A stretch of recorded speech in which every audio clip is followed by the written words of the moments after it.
Sir ಎಷ್ಟೋ ಜನ content creators ಇರ್ತಾರೆ. ಹಾನೆಸ್ಟ್ ಆಗಿ ಹೇಳಿ ಸರ್, ಅವರು ಅವ್ರು ಪಡೋ ಶ್ರಮ ಬೇರೆ ಥರನೇ ಇರುತ್ತೆ. ಸೊ ಹಾನೆಸ್ಟ್ ಆಗಿ ನಿಮ್ಮ ಫೀಲಿಂಗ್ ಅವ್ರ ಬಗ್ಗೆ ಏನು ಸರ್? ಎಸ್, ನನಗೆ ಈ ವರ್ಡ್ ಆ್ಯಂಡ್ ಈ ಕ್ವಶನ್ನು ನಂಗೆ ತುಂಬ ಇಷ್ಟ ಆಯಿತು. ಹಾನೆಸ್ಟ್ ಅನ್ನೋ ವರ್ಡ್. ಮೇಡಮ್, ನಿಮ್ಗೆ ಗೊತ್ತಾ, ಅವರನ್ನು ನಾನು ಸೈನಿಕರಿಗೆ ಹೋಲಿಸ್ತೀನಿ, ಕ್ರಿಯೇಟರ್ನ. ಯಾಕೆಂದರೆ ಒನ್ ಮ್ಯಾನ್ ಆರ್ಮಿ ಅಂತ ಹೇಳ್ಬೋದು. ಕರೆಕ್ಟ್ ಮೇಡಮ್, ಯಾವ ಸಬ್ಜೆಕ್ಟ್ ಮೇಲೆ ಕಂಟೆಂಟ್ ಮಾಡಬೇಕು ಅಂತ ರಿಸರ್ಚ್ ಮಾಡ್ತಾರೆ. ಅದ್ರ ಬಗ್ಗೆ ಇನ್ಫೋಗ್ರಾಫಿಕ್ ಆಗಿರಲಿ, ಫ್ರಂಟ್ ಫೇಸ್ ಆಗಿರಲಿ, ಇಲ್ಲ ವಾಯ್ಸ್ ಓವರ್ ಆಗಿರಲಿ, ಎಲ್ಲ ಮಾಡ್ತಾರೆ. ಎಡಿಟಿಂಗು ಅವರೇ ಮಾಡ್ತಾರೆ, ತಮ್ಲೈನ್ ಮಾಡ್ತಾರೆ, ಡಿಸ್ಕ್ರಿಪ್ಷನ್ನು, ಟೈಟಲ್ಲು, ಹ್ಯಾಶ್ಟ್ಯಾಗು ಎಲ್ಲಾನು ಅವ್ರು ಒಬ್ಬರೇ ಮಾಡೋದು. ನಾವು ಅನ್ಕೊಂತೀವಿ ಮೇಡಮ್, ಒಂದು ವಿಡಿಯೋನ ಎಡಿಟ್ ಮಾಡೋಕ್ಕೆ ಮಿನಿಮಮ್ ಅಂದರೆ 2 hours ಬೇಕು. ಕರೆಕ್ಟ್. ಅದರಲ್ಲಿ ಒಳ್ಳೆ ಎಫೆಕ್ಟ್ಸ್ ಬಂದ್ಬಿಡ್ತು, ಒಳ್ಳೆ ಆ ವಿಡಿಯೋ ಕ್ವಾಲಿಟಿ ವಾ ಫ್ಯಾಕ್ಟರ್ ಕೊಡಬೇಕು ಅಂತ ಅಂದರೆ ಇನ್ನು 3 to 4 hours ಆಗ್ಬಿಡುತ್ತೆ. ಸೊ ಅಂಥವ್ರಿಗೆ ನಾವು 100% ಸಪೋರ್ಟ್ ಮಾಡಬೇಕು. Correct sir. ಅಂಥ ವಿಡಿಯೋಗಳನ್ನ ನಾವೆಲ್ಲ ಶೇರ್ ಮಾಡಬೇಕು. ಅವ್ರಿಗೆ ಸಪೋರ್ಟ್ ನಾವು ಮಾಡಲಿಲ್ಲ ಅಂದರೆ ಅವ್ರು ಡಿಮೋಟಿವೇಟ್ ಆಗಿಬಿಡ್ತಾರೆ ಮ್ಯಾಮ್. ಅವ್ರೇನು ದುಡ್ಡು ಕೇಳಲ್ಲ, ಜಸ್ಟ್ ಶೇರ್ ಮಾಡಿ, ಲೈಕ್ ಮಾಡಿ, ಸೇವ್ ಮಾಡಿ, ಅವ್ರಿಗೆ ಎಂಗೇಜ್ಮೆಂಟ್ ಕೊಟ್ರೆ ಸಾಕು. ನಾವು ಅನ್ಕೊಂತೀವಿ ಏನೋ ಅವ್ರಿಗೆ ಟೈಮ್ ಇರಲ್ಲ ಮಾಡ್ಬಿಡ್ತಾರೆ ಅಂತ. ನೋ, ಅವ್ರದ್ದು ಒಂದು ಕೆಲಸ ಅಂತಾನೆ ಮಾಡ್ತಾ ಇರ್ತಾರೆ. ಎಷ್ಟೊಂದು ಜನ ನಾವು ಅನ್ಕೊಂತೀವಿ ಪಾರ್ಟ್ ಟೈಮ್ ಆಗಿ ಮಾಡ್ತಾ ಇರ್ತಾರೆ, ಇನ್ನೊಂದು ಕೆಲಸ ಮಾಡ್ತಿರ್ತಾರೆ ಅಂತ. ಬಟ್ ನಿಮ್ ಮುಂದೆ ಹೇಳ್ತಾರೆ ಅಷ್ಟೇ ಅವ್ರು ಪಾರ್ಟ್ ಟೈಮ್ ಅಂತ. ನಿಜ ಹೇಳ್ತೀನಿ, ಅವ್ರು ಫುಲ್ ಟೈಮ್ ಆಗಿ ತಗೊಂಡಿರ್ತಾರೆ. ಅಂಥವ್ರನ್ನೆಲ್ಲ ನಾವು ರೆಕಗ್ನೈಸ್ ಮಾಡಿ ನಾವು ಮಾಡೋಕ್ಕಾಗಿಲ್ವಾ? ಆಲ್ಗರಿದಮ್ ಆಗ್ಲಿ ಏನು ಹೇಳುತ್ತೆ, ನಿಮ್ದೊಂದು ಮೇಲ್ ಐ ಡಿ ಕ್ರಿಯೇಟ್ ಮಾಡಿದೀರಾ ಅಂದ್ರೆ ಆ ಮೇಲ್ ಐ ಡಿ ಥ್ರೂ ನೀವು ಎಷ್ಟು ಯೂಟ್ಯೂಬ್ ಸಬ್ಸ್ಕ್ರೈಬ್ ಬೇಕಾದ್ರೂ ಇನ್ಸ್ಟಾಗ್ರಾಮ್ ಐ ಡಿ ಇದೆ ಅಂತ ಅಂದ್ರೆ ನೀವು ಎಷ್ಟು ಜನ ಫಾಲೋ ಮಾಡ್ಬೋದು. ಓವರ್ ಆಲ್ ನೀವು ನಮ್ ಕರ್ನಾಟಕ ಟೋಟಲ್ ಪಾಪ್ಯುಲೇಷನ್ ಇವಾಗ 6 to 7 crore ಇದೆ ಅಂತ ಅನ್ಕೊಳ್ಳಿ. ಅದರಲ್ಲಿ ಎಷ್ಟೊಂದು ಜನ ಆಂಡ್ರಾಯ್ಡ್ ಮೊಬೈಲ್, ಐಫೋನ್, ಕೀಪ್ಯಾಡ್, ಕೆಲವ್ರು ಯೂಸ್ ಮಾಡ್ತಾ ಇರಲ್ಲ ಮೊಬೈಲ್ನ. ಅದರಲ್ಲಿ ಮೋಸ್ಟ್ ಪೀಪಲ್, ಈಗ ನಾನು ನೀವು ಮಾತಾಡ್ತಾ ಇದೀವಿ, ನಮ್ಮ ಚಾನಲ್ನ ಮಾತ್ರ ಫಾಲೋ ಮಾಡಿರ್ತಾರೆ ಅಂತ ಅಲ್ಲ. ಎಷ್ಟೊಂದು ಜನ ಒಂದೇ ಆಡಿಯನ್ಸ್ 10 ರಿಂದ 20 ಪೇಜ್ನು ಫಾಲೋ ಮಾಡಿರೋ ಉದಾಹರಣೆ ಇದೆ. ಕರೆಕ್ಟ್ ಅಲ್ವಾ? ಲೈಕ್ ಮಾಡಿರೋದು ಇದೆ, ಕಮೆಂಟ್ ಮಾಡಿರೋದು, ಶೇರ್ ಮಾಡಿರೋದು, ಸೇವ್ ಮಾಡಿರೋದು. ಹಂಗಿದ್ದಾಗ ಬ್ಯೂಟಿಫುಲ್ ಕ್ರಿಯೇಟರ್ಗಳು ಏನೇನಿದ್ದಾರೆ, ಲೈಫಲ್ಲಿ ಇಂಪ್ಯಾಕ್ಟ್ ಆಗುವಂತ ಕ್ರಿಯೇಟರ್ಸ್ಗಳನ್ನ ನಾವು ಎಂಕರೇಜ್ ಮಾಡಬೇಕು. ನಾನು ಇದನ್ನ ಒಂದು ಪರ್ಸ್ನಲಿ ಅಂಡ್ ಪ್ರೊಫೆಷನಲಿ ಹೇಳ್ತೀನಿ.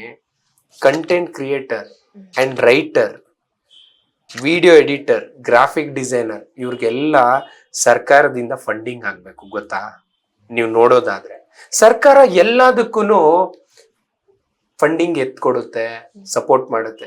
ಯಾಕೆ ಕಂಟೆಂಟ್ ಕ್ರಿಯೇಟರ್ಗಳಿಗೆ ಫಂಡಿಂಗ್ ಮಾಡಬಾರ್ದು? ಮೀಡಿಯಾ ಅಂಡ್ ಕಂಟೆಂಟ್ ಕ್ರಿಯೇಟರ್ಸ್ ಅಂದ್ರೆ ಟ್ರಸ್ಟ್ ಇಲ್ಲ ಅನ್ಸುತ್ತೆ ಸರ್. ಯಾಕಿಲ್ಲ ಗೊತ್ತಿಲ್ಲ ಅದೇನು ಅಂತ. ಯಾಕಿಲ್ಲ? ಏನೇ ಆಗಿರಬಹುದು.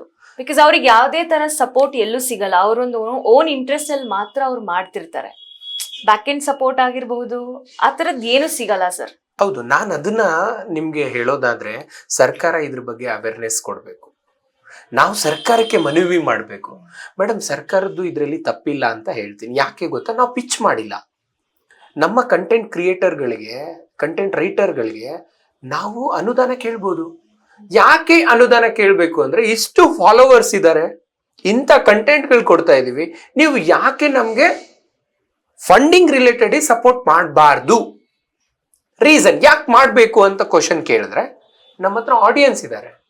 ಕೆಲವೊಂದು ಎಷ್ಟೊಂದು ನಿಮ್ಗೆ ಇನ್ನೊಂದು ಸ್ವಲ್ಪ ಡೀಪ್ ಆಗಿ ಹೇಳ್ತೀನಿ. ನನ್ನ ರಿಸರ್ಚ್ ಪ್ರಕಾರ ಸರ್ಕಾರ ಅನೌನ್ಸ್ ಮಾಡೋ ಅಂತ ಕಾನ್ಸೆಪ್ಟ್ಗಳು, ಬೆನಿಫಿಟ್ಸ್ಗಳು ನಮ್ ಜನಕ್ಕೆ ತಲುಪಲ್ಲ, ಗೊತ್ತೇ ಇಲ್ಲ. ಸರ್ಕಾರನೇ ಯಾವ ಸೋಷಿಯಲ್ ಮೀಡಿಯಾದಲ್ಲಿ ಇದೆ ಅಂತ ಎಷ್ಟೊಂದು ಜನಕ್ಕೆ ಗೊತ್ತೇ ಇಲ್ಲ, ಮತ್ತೆ ಅವ್ರಿಗೆ ಎಷ್ಟು ಫಾಲೋವರ್ಸ್ ಇದಾರೆ ಅಂತಾನು ಗೊತ್ತಿಲ್ಲ. ಸೊ ಹಾಗಾಗಿ ನಾನು ಹೇಳ್ತೀನಿ, ಸರ್ಕಾರಕ್ಕೆ ನಾವು ಮನವಿ ಮಾಡಬೇಕು. ನಾನಾಗ್ಲಿ, ನೀವಾಗ್ಲಿ, ಎಲ್ಲರೂ ಕೂಡ ಮನವಿ ಮಾಡಬೇಕು. ಯಾಕೆ ಕ್ರಿಯೇಟರ್ಗಳಿಗೆ ಫಂಡಿಂಗ್ ಕೊಡಬಾರ್ದು? ಲಕ್ಷಾಂತರ ಜನ ಫಾಲೋವರ್ಸ್ ಇದ್ದಾರೆ.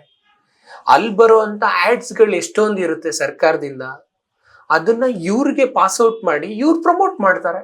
ಅದರಿಂದ ಒಂದು ರೆವಿನ್ಯೂ ಜನರೇಟ್ ಆಗುತ್ತೆ. ಮತ್ತೆ ನಮ್ ಕರ್ನಾಟಕ ಸರ್ಕಾರಕ್ಕೂ ಕೂಡ ಒಂದು ಒಳ್ಳೆ ಗ್ರಿಪ್ ಸಿಗುತ್ತೆ. ಅವ್ರದ್ದು ಒಂದೇ ಪ್ಲಾಟ್ಫಾರ್ಮ್ ಅಲ್ಲಿ ಆಡಿಯನ್ಸ್ ಇರಲ್ಲ. ನೀವು ಅಬ್ಸರ್ವ್ ಮಾಡಿ, ನ್ಯೂಸ್ ಚಾನೆಲ್ಗಳಾಗಿರ್ಬೋದು, ಎಂಟರ್ಟೈನ್ಮೆಂಟ್ ಚಾನೆಲ್ ಆಗಿರ್ಬೋದು, ಪ್ರಿಂಟ್ ಮೀಡಿಯಾ ಆಗಿರ್ಬೋದು, ರೇಡಿಯೋ ಮೀಡಿಯಾ ಆಗಿರ್ಬೋದು, ನಮ್ಮ ಕಂಟೆಂಟ್ ಕ್ರಿಯೇಟರ್ ಆಗಿರ್ಬೋದು, ಎಲ್ಲರೂ ಕೂಡ ಸಪೋರ್ಟ್ ಆಗಿ ನಿಂತ್ಕೊಂಡ್ರೆ 100% ಸಕ್ಸಸ್ ಆಗುತ್ತೆ. ನೀವು ಬೇರೆ ಬೇರೆ ಸ್ಟೇಟ್ಗಳಲ್ಲಿ ನೋಡಿ ಎಷ್ಟು ರೆಕಗ್ನೈಸ್ ಸಿಗ್ತಾ ಇದೆ. ಬಟ್ ಅವ್ರು ಪಿಚ್ ಮಾಡಿದ್ದಾರೆ ಕಾನ್ಸೆಪ್ಟ್ ನ, ನಾವ್ ಇನ್ನ ಪಿಚ್ ಮಾಡಿಲ್ಲ. ಅಪ್ಕಮಿಂಗ್ ಡೇಸ್ ಅಲ್ಲಿ ನಾವು ಮಾಡ್ಬೇಕು. ಅವ್ರಿಗೂ ಒಲವಿರುತ್ತೆ. ನಾವು ಯಾವುದೇ ಸರ್ಕಾರ ಬರ್ಲಿ, ನಾವು ಸರ್ಕಾರಕ್ಕೆ ದೂಷಿಸಬಾರ್ದು. ಆಸ್ ಎ ನಾನು ಎಜುಕೇಟೆಡ್, ಈಗ ನಾನು ಪಾಯಿಂಟ್ ಔಟ್ ಮಾಡಿ ಪ್ರಾಪರ್ ಆಗಿದೆ, ಈ ಪ್ರಾಬ್ಲಮ್ ನ ನಾವು ಕನೆಕ್ಟ್ ಮಾಡಿ ಸಾಲ್ವ್ ಮಾಡಿದ್ರೆ ಸರ್ಕಾರಕ್ಕೂ ಅಡ್ವಾಂಟೇಜ್ ಆಗುತ್ತೆ, ಜನಕ್ಕೂ ಅಡ್ವಾಂಟೇಜ್ ಆಗುತ್ತೆ ಅಂತ ಅಂದ್ರೆ ಡೆಫಿನೆಟ್ಲಿ ಅವ್ರು ಮಾಡೋ ಚಾನ್ಸಸ್ ಜಾಸ್ತಿ ಇರುತ್ತೆ.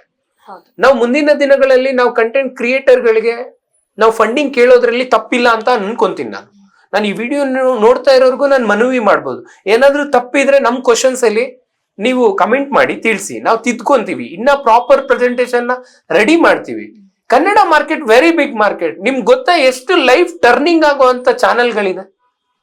ನಾನು ಎಲ್ಲಾ ಚಾನೆಲ್ಗಳ ಹೆಸರು ಹೇಳಕ್ಕಾಗಲ್ಲ. ಡಿಸ್ಟಿಕ್ ವೈಸ್ ಕಂಟೆಂಟ್ ಕ್ರಿಯೇಟರ್ಗಳನ್ನ ನಾವು ಸ್ಪ್ಲಿಟ್ ಮಾಡ್ಕೊಂಡು ಆ ಡಿಸ್ಟಿಕ್ ವೈಸ್ ನಾವು ಗ್ರೋ ಮಾಡ್ಬೋದು. ಕರ್ನಾಟಕದಲ್ಲಿರುವಂತ ಎಲ್ಲಾ ಡಿಸ್ಟಿಕ್ ಅಲ್ಲೂ ಕಂಟೆಂಟ್ ಕ್ರಿಯೇಟರ್ ಎಲ್ಲರೂ ಯೂನಿಟಿ ಆಗಿರ್ಬೇಕು ಸರ್.